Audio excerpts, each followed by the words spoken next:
여러분 반갑습니다. 장국박사입니다. 다들 오늘 하루 즐겁게 보내셨습니까? 주중에 오랜만에 휴일이 껴있고 또 내일 하루만 또 쉬면 다음 주 연 이틀 월화를 쉬기 때문에 상당히 이번에도 연휴 기간이 긴 것 같습니다. 그러다 보니까 이제 어찌 보면 어제부터가 많은 사람들이 이제 장을 마치고 뭐 해외로 갈 수도 있고 또 여행을 갈 수도 있는 부분이기 때문에 시장에서 거래 대금이 조금 줄어드는 모습을 좀 보여주고 있는데요.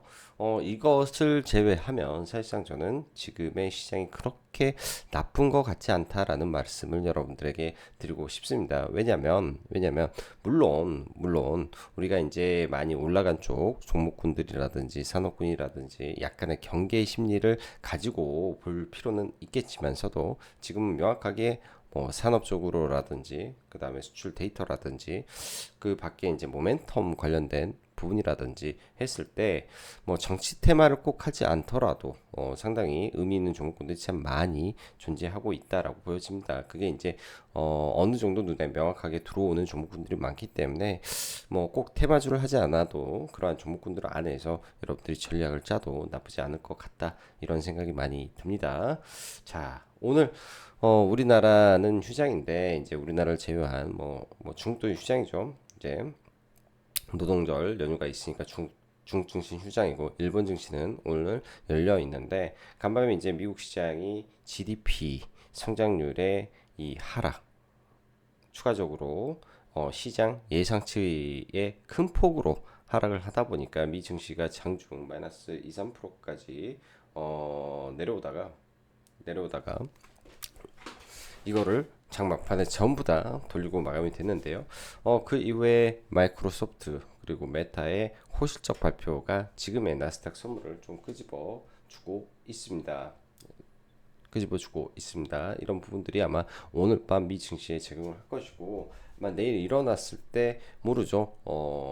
IT 반도체 쪽까지 많이 올라가게 된다면 뭐 최근에 지속적으로 안 좋았던 IT 반도체에서 단기적으로 반등을 해줄 수도 있겠지만 기본적으로 AI 산업의 확장에 대한 이 자신감을 MS와 메타가 해 주었기 때문에 전력 인프라 쪽이 제가 볼 때는 IT 반도체보다 더 좋지 않을까 정도로 미국 시장과 국내 증시의 연관성에 대해서 생각을 해 보겠습니다.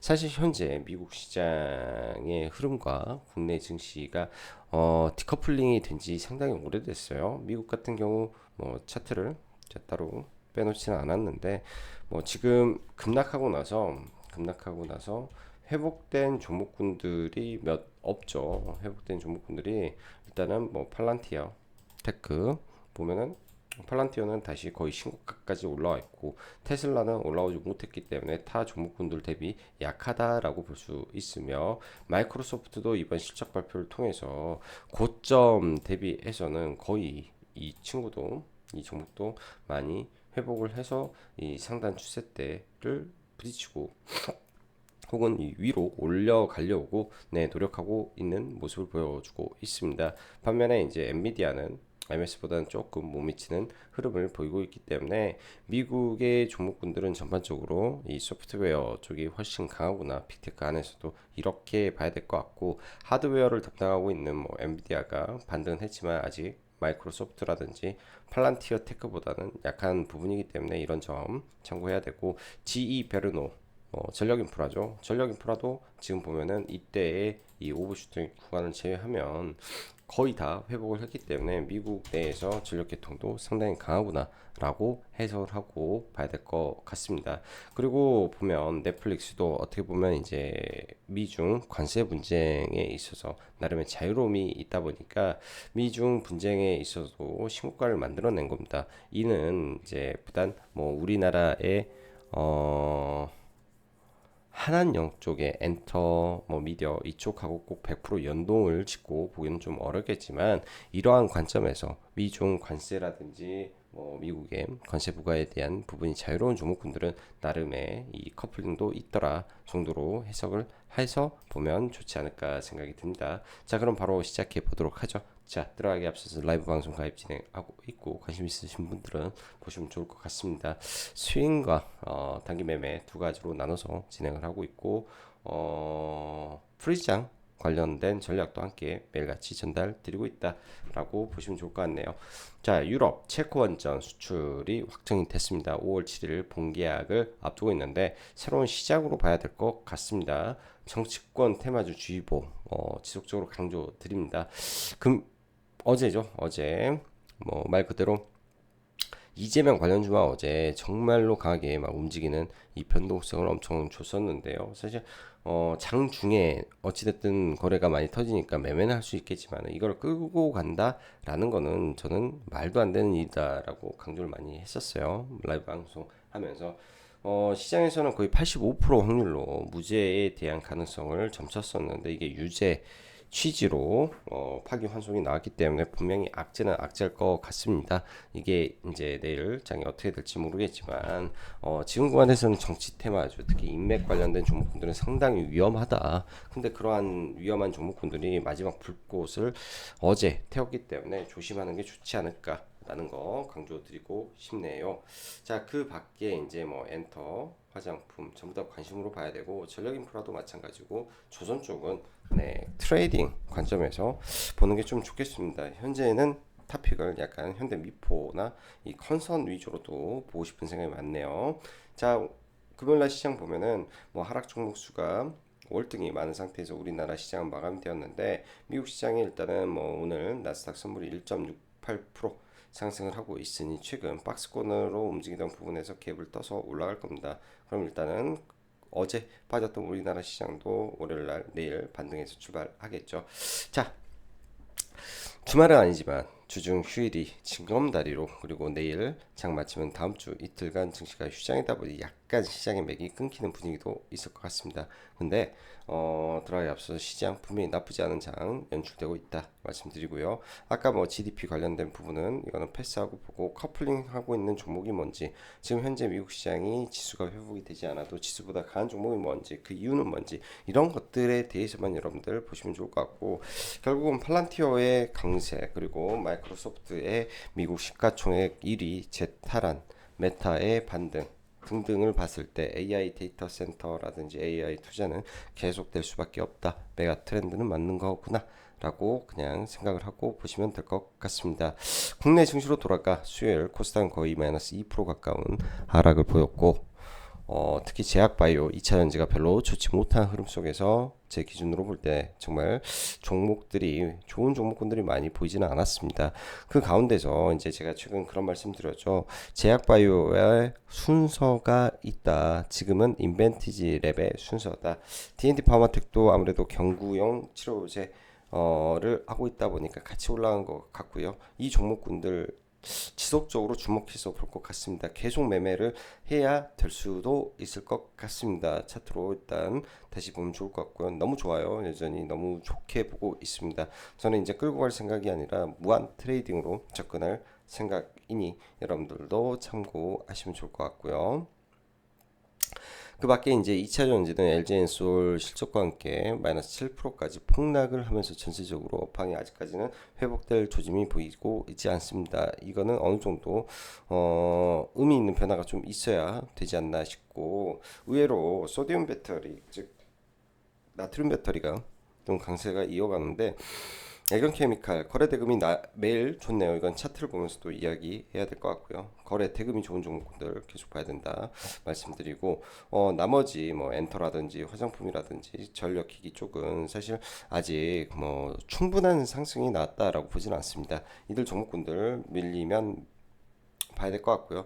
저희는 일진 전기를 좀 끌고 왔다가 27,000원대에서 일단은 다 날려버리고 좀 조정을 받으면 다시 일진 전기든 뭐 효성 중공업이든 이 안에 스타피를 꽂아서 재매수를 전력 인프라는 할 것 같습니다. 이건 참고하시면 좋을 것 같고요. 지금 뭐 엔터 화장품 다 좋은 것 같아요. 자, 그리고 오늘 휴장인데요. 시장에 임팩트 있는 이슈가 두 가지가 있었습니다. 하나는 원전이죠. 또 하나는 정치 분야일 겁니다. 제가 엊그저께 방송에서 한전 기술을 언급했는지 모르겠는데 일단 한전 기술, 한전 산업 지난번 체코 수주와 동시에 가장 많이 올랐던 종목군들이 한전 기술과 한전 산업이었습니다. 왜? 이 원전의 공급에서 시계열이 가장 빠르기 때문에 저는 그렇게 보고 있고요. 두산 에너빌리티가 버는 만큼 한전 기술도 이번 계약에서 똑같이 벌기 때문에 한전 기술도 많이 올 것 같아요. 주요 종목군들이 뭐 한전산업이나 우진이나 우진엔텍이나 그리고 한전기술 등등이 전부 다 NXT 시장 이 열리기 때문에 여러분들 이 영상을 보면 필히 내일 아침에 일찍 일어나셔서 일단 동향을 봐야겠죠. 8시 딱 했을 때 이게 이제 뭐 동시호가가 얼마다 이렇게 적혀 있지 않고 그냥 찍으면 바로 올라가기 때문에 시가로 살 수는 없겠지만은 그 이후의 흐름을 보면서 체크를 해볼 필요는 있을 겁니다. 제가 봤을 때는 전부 다 VI 출발 확정입니다. 네, 그래서 아마 뭐 한정기술은 들고 있고요. 금요일, 그러니까 어제 회원님들 추천주는 한전 기술이었습니다. 그래서 들고 있고 한전 산업 아니면 우진 이렇게 좀 봐볼 것 같아요. 한전 산업 아니면 우진. 자, 정치권에서는 지금 난리도 아니다. 왜 도대체 왜 어제 그렇게 이재명 종목분들을 올렸을까요? 저는 이렇게 말씀을 드렸습니다. 세력이 있다면 굉장히 발등에 불 떨어졌다. 이게 이재명이 유죄가 나오든 무죄가 나오든 간에 사실상 시간이 얼마 남지 않은 상태였는데 갑자기 이 시결이 더 당겨져 가지고 만에 하나 나올 수 있는 유죄 등등이 나오더라도 일단은 올려서 팔아먹어야 되니까 올리는 거 아닌가라는 말을 좀 했었는데요. 좀 안타깝게 이게 또 뭐 유죄 취지로 파기환송이 나왔기 때문에 뭐 정치적 색깔을 떠나서 여러분들 그냥 주식으로 말해서 좀 안타까운 것 같아요. 이거는 뭐 들고 계신 분들은 어쩔 수 없이 저는 이게 악재 중에 좀 큰 악재로 작용하지 않을까 이런 생각을 하는데요. 사실 이렇죠. 뭐 대선 대선을 치른 데 있어서는 제약이 없습니다. 그래서 뭐 대선하는 거 아니야, 대통령 될 수 있는 거 아니야, 이렇게 볼 수도 있겠지만은 대법원에서 일단은 판을 뒤집어 놨기 때문에 또 심리적으로 좀 부담이 될 것 같고 뭐 지자든 비지자든 혹은 유권자 입장에서도 뭐 좀 변화가 있지 않겠습니까? 이렇게 돼버리면 아무튼 그렇게 좋은 내용은 아닌 것 같습니다. 자, 한덕수 총리는 또 사임을 했네요. 기사에다가 이제 좀 의미 있게 뭐 좀 더 뭐라고 하더라? 중책 내려놓고 더 큰 책임이라고 하니까 뭐 대선 출마를 피격한 거나 마찬가지죠. 그래서 그런지 이미 세력들은 다 알고 있었던 건지 어제 시간 외에서 종목분들이 좀 갈리는 모습을 좀 보였습니다. 이 또한 단기 고점이 될 수 있으니까 조심해야 된다. 즉 정치 테마주는 어떻게 해야 될까요? 정책 쪽은 그래도 돌고 돌아 계속 갈 건데 나머지 인맥 관련된 종목군들은 하지 마세요. 올라가더라도. 네, 올라가더라도 이미 먹을 거 다 먹고 3부 그러니까 끝물까지 다 간 상태에서 설거지 파동만 남아있다 이렇게 보시면 될 것 같고요. 전력인프라 4월달 수출 데이터 확정치도 매우 좋습니다. 신고가입니다. 빠지면 잡을 수 있다. 예, 빠지면 계속 봐야 된다. 봐야 되고 이쪽은 차트 보면서 그리고 한한령 해제 가능성이 지금 매우 뜨겁습니다. 화장품 이런 종목들 볼 거고요. 나머지는 차트 보면서 좀 넘어갈게요. 차트 보면서 뭐 요새는 뭐 시간 외에 의미가 종목군들이 없기 때문에 시간에 코멘트를 잘 안 드리네요. 시간에 의미 있는 종목군들이 정말 없어서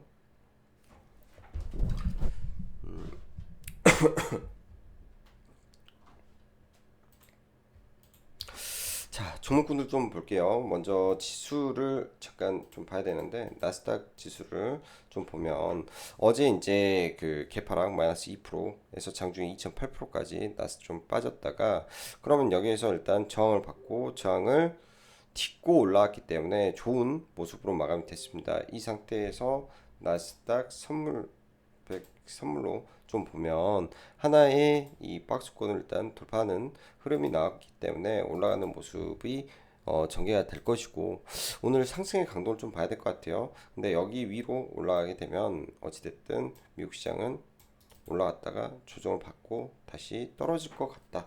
이렇게 좀 보여집니다. 추세적으로 계속 가지는 못할 것 같아요, 미국은. 그리고 국내 증시는 코스닥이 일단 이런 구간에서 박스권을 만들어 가는데 빠져봤자 이런 자리겠지 정도 생각을 하고 있고, 큰 폭의 하락은 지금 나올 게 많이 없지 않습니까? 어차피 우리나라는 이 대선을 앞두고 있기 때문에 새로운 대통령이 나오게 되면 뭔가 새로운 투자라든지 뭐 나라의 변화라든지 이런 긍정적인 환경이 펼쳐질 수 있기 때문에 시황적으로 너무 불안해하지 마십시오. 많이 떨어지면 매수로 본다 생각하고 지금은 그냥 대응하면 될 것 같습니다. 자, 원전을 좀 먼저 볼게요. 원전을 일단 뭐 한정 기술 같은 경우에는 여기서 좀 사가지고 들고 있네요. 올해 처음 매매한 것 같고요. 한정 기술은 일단 그래서 좀 들고 있고, 뭐 올라가게 되면 이제 저항권을 좀 보는 거죠. 확정이니까 저항대 보면은 67,000원, 72,000원이 하나 있을 거고, 왜냐면 여기가 상당히 박스권이니까 저도 이거는 계약 전에 못 가도 이 정도는 가겠다 정도로 설명을 했었는데요. 아마 이 정도 갈 것 같아요. 여기 근처에서 좀 더 가게 되면 뭐 윗단까지 76,000원까지 일단은 열어놓고 봐도 될 것 같고, 시가의 강도가 어느 정도인지 좀 체크해 봐야 될 것 같습니다. 지난번에 채권 계약됐을 때 24%가 올라오면서 거의 9만 원대까지 올라왔죠. 근데 여기 구간까지는 좀 오바 같고, 아무튼 이 근처 언저리까지 가는 거 좀 확인을 해 봐야 될 것 같고요. 그 당시 체코 원전 수주에서 가장 강력했던 게 한전 산업이었죠. 지금은 그때보다 많이 못 올라오고 있는데, 이거 같은 경우에는 지금 차트 왜곡 현상이 있기 때문에 차트를 이렇게 설정해서 놓고 보면 일단 뭐 내일 갭 많이 들 것 같습니다. 그래서 설정하면 14,700원, 14,700원 이면 20% 정도 올라간 거기 때문에 여기서 시가 뜨고 올라오면 바로 저항이 되겠죠. 이 저항 맞고 물량 소화하면서 올라가는 과정, 혹은 그 힘이 상한가를 만들어 버리는지 정도 체크를 하고 볼 것 같습니다. 두산 에너빌리티 같은 경우에는 아무래도 시가총액이 좀 크다 보니까 버벅일 거로 보여지는데요. 이 어려운 구간에서 어떻게 뚫어내는지, 프로그램 매수가 어떻게 들어오는지 대응주기 때문에 체크하면서 좀 봐야 될 것 같고, 마지막으로 우진 혹은 우진 엔텍이죠. 여기에 이제 실질적으로 다 연결이 되어 있는 종목군들이에요. 수주가 터졌을 때 우진 엔텍 이렇게 해서 뚫어내는지 좀 볼 것 같습니다. BHI는 많이 올라와 있는 상태이기 때문에 딱히 얘를 보기보다는 좀 덜 올라오고 시총이 낮은 종목군들이 상한가가 분명히 한두 개 나올 것 같네요. 상한가 빨리 들어간 놈이 또 대장이기도 할 거니까 아침의 흐름은 그렇게 체크를 해봐야 될 것 같습니다. 뭐 반도체 쪽 패스하고, 그 다음에 뭐 인벤티지랩, 제약바이오, 최근에 인벤티지랩이 굉장히 강하죠. 여기 있는 음봉을 잡아먹고 악성 매물대를 뚫어낸 다음에 올랐습니다. 제가 이거 투경 간다라고 이날도 회원님들한테 전달드리고, 아침에 이제 저희는 32,000원 좀 매수를 좀 걸어 놓으라고 말씀드렸는데, 체결돼 가지고 이 아래로 체결된 거는 일단 올라올 때 바로 좀 팔아버리고, 여기에서 좀 늦어버려 가지고 좀 아쉬웠던 것 같아요. 매매는 뭐 나쁘지 않게 잘 먹고 나오긴 했는데, 이것도 저가에 들어와서 반등할 때 이게 이제 마이너스 9%까지 빠졌다가 5% 반등을 했으니까 적은 반등폭 아닙니다. 굉장히 반등도 많이 했고요. 여기서 잡아서 운 좋게 꼭지 잘 팔고, 여기 잡아서 팔고, 이 다음은 매매를 좀 안 했는데요. 지금 이 종목 같은 경우에는 이제 상장 이후에 최고가를 돌파했잖아요. 그러니까 약간 좀 느낌이 과거 이제 엔캠으로도 대박을 좀 냈던 종목이기도 한데, 이렇게 오랜 신규상장주가 오랜 흐름을 딛고 음봉 매집을 크게 해버리잖아요. 이렇게 여기도 차트를 펴놓고 선을 하나 그어놓고, 신고가 영역에서 발생된 음봉 매집은 올라갔다 하면 굉장히 크게 올라가는 성향이 있습니다. 그래서 얘도 투경 이때 걸리면서 좀 빠지고 그랬었는데요.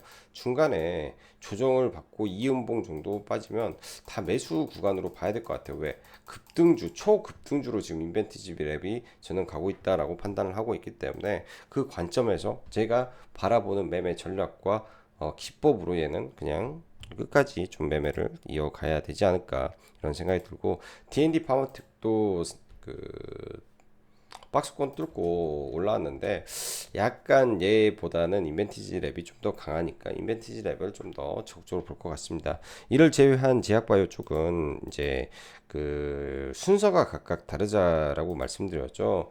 일단 가장 먼저 올라왔던 ABL 바이오가 만약에 이렇게 떨어져서 21선을 살짝 하회하는 흐름이 보인다라고 하면 그 구간에서 좀 봐볼 것 같아요. ABL 바이오는 ABL 바이오 계속 체크해 놓고 보고 있고 나머지는 뭐 보는 종목은 좀 많이 없다 정도 보시면 좋을 것 같습니다. 이 밖에 이제 그 SKT 쪽은 아예 보지 말라고 말씀을 드렸는데요. 이쪽은 제가 봤을 때는 안 보면 되는 거고요. 안 보면 어렵죠. 뭐 주말에도 사실은 이 계속 말은 나오고 있는데요. 뭐 보안에 대해서 미국도 보안 관련된 종목군들이 많이 올랐는데 차라리 제가 봤을 때는 유심보다는 보안 쪽을 차라리 보는 게 낫지 않나 나중에. 왜냐면 미국에서도 이번에 보안 관련된 종목군들이 굉장히 크게 올라오고 있으니까 차라리 보안이 더 나은 것 같다 나중에. 저는 개인적으로 그렇게 좀 봐집니다. 자, 그리고요. 뭐 조선과 방산 뭐 이쪽이죠. 하나 에어로스페이스 실적 발표하고 일단 쏟아냈는데요. 5월 23일이 이제 유상증자 날짜가 확정이 됐나 모르겠네. 아무튼 그대로 정정이 됐는데요. 유상증자 시킬 때까지 주가를 유지시킬지 이거는 좀 궁금하긴 합니다. 근데 시총이 약간 좀 오버된 것 같고요. 하나오션도 시가총액 기준에서는 문제가 많다 이렇게 좀 보여지는데 주가가 빠져서 일단 3분봉이라 실적 반등이 내일 좀 나와주는지 봐야 될 것 같습니다. 미국 해군성 장관이 와서 뭐 360척 2030년 30년 동안 30년간 뭐 1600조를 쏟아부어서 368대를 신규로 구입을 하기로 한다. 뭐 이런 내용들이 나오면서 있는데 일단 이 블록들 이슈 때문에 자유롭지는 못할 것 같아요. 자유롭지는 못할 것 같은데 7만원 구간에서는 일단 어찌됐든 박스권 형성해 줄 것 같고 컨테이너 선의 문의가 6배가 지금 늘어났다라고 합니다. 현대 미포조선이 대표적으로 컨테이너 선이죠. 그래서 이런 종목군들은 중간에 축 빠졌을 때 지켜보고 있다 트레이딩을 해야 되고 사실 지금 구간이 뭐 박스권을 뚫고 올라와서 더 갈 것 같고 신고가를 낼 것 같지만은 항상 보면 이제 올라가는 추세가 어느 정도 꺾일 때가 존재하죠. 예를 들어서 여기도 이때 신고가죠. 박스권 뚫고 신고가인데 이 자리 뚫고 더 갈 것 같지만 다시 내려왔다 다시 가는 경우도 있습니다. 여기도 신고가였죠. 신고가를 내고 그 밑으로 빠졌다가 돌파하고 했는데 빠졌다가 다시 돌파하면서 올라가죠. 그럼 여기가 신고가인데 언제든지 이게 주가가 여기까지 내려왔다가 다시 올라가는 경우도 종종 있더라. 그래서 주식에 너무 맹신하면 안 되는 부분이라고 좀 생각이 듭니다. 그래서 그런 관점은 좀 가지고 좀 바라봐야 될 것 같고요. 화장품 관련해서 한국콜마도 좋고 뭐 코스맥스도 괜찮고 하는데요. 일단 ODM 쪽은 계속 지켜봐야 되기 때문에 한국콜마와 코스맥스 관심 있게 체크하시면 좋을 것 같고 하나솔루션의 수급이 최근에 굉장히 강력한 수급과 거래 대금을 터뜨리고 있습니다. 네, 외봉으로는 안 죽을 것 같고요. 일정 부분 좀 밀렸을 때 신규로 그때 보면 될 것 같고 박스권 플레이 전략으로 종목을 보면 되지 않나 생각이 들고요. 엔터 쪽도 사실 굉장히 좋습니다. 지금 뭐 하이브가 신고가를 만들었죠. 52주 신고가 정도 될 텐데 이런 종목들이 다 일제히 올라오고 있다라는 거 분위기가 나쁘지 않다라고 보여지고요. 뭐 YG 엔터라든지 종목군들 계속 관심 있게 여러분들 보면서 기회가 있으면은 또 들어가 보는 것도 이쪽은 나쁘지 않겠다. 이렇게 좀 보여집니다. 전력 인프라에서는 일단 효성 중공업이 사실 이 구간이 넘어가게 되면 또 신고가로 넘어갈 수 있는데 안타깝게 또 이런 거를 또 음봉으로 장악형으로 빠졌기 때문에 심리적으로 좀 불안하죠. 이렇게 빠지면 그럼 방법은 두 가지입니다. 여기에서 쭉쭉 밀렸다가 다시 올라온다면 그거는 돌파다. 밀렸다가 다시 올라오면 그때는 돌파다라는 생각으로 종목을 바라보면 합리적일 것 같고요. 지금 일진전기도 저는 굉장히 좀 좋게 바라보고 있습니다. 단기적으로 이제 2만 원대에서 뭐 2만 7천 얼마까지 좀 올라왔기 때문에 한 35% 정도 올라왔나요? 일단 이거는 좀 다 전량 다라고 해야 되나? 일단 저는 전량 매도를 다 하고요. 싸게 잡았죠. 다 매도를 해놓고 좀 밀리면 보면 될 것 같네요. 좀 밀리면 보면 될 것 같고, 그래서 일진전기를 저는 아직도 탑픽으로 보면서 신고가 가능성 있는 효성 중공업까지 해서 흐름을 좀 지켜볼 것 같습니다. 이 밖에 이제 뭐 종목을 본다면 뭐 삼진엔터도 있을 것이고 여러 가지 종목군들도 있을 건데, 아무래도 리스크적인 측면에서 봤을 때는 엔터에 조금 시총 높은 종목군들을 보는 것도 하나 방법일 것 같고요. 정치 테마주를 지금 구간에서 상당히 주의하고 봐야 될 시장인 것 같습니다. 자, 오늘도 영상이 업로드가 좀 늦어졌는데 내일만 또 장 보시면 한 이틀간, 한 4일이죠. 4일간 연휴이기 때문에 충분한 휴식 취하실 수 있을 것 같습니다. 자, 내일 시장 대응 잘 하셔서 남은 연휴 즐겁게 보내시길 바랄게요. 자, 그럼 오늘은 여기까지 장박사였습니다. 감사합니다.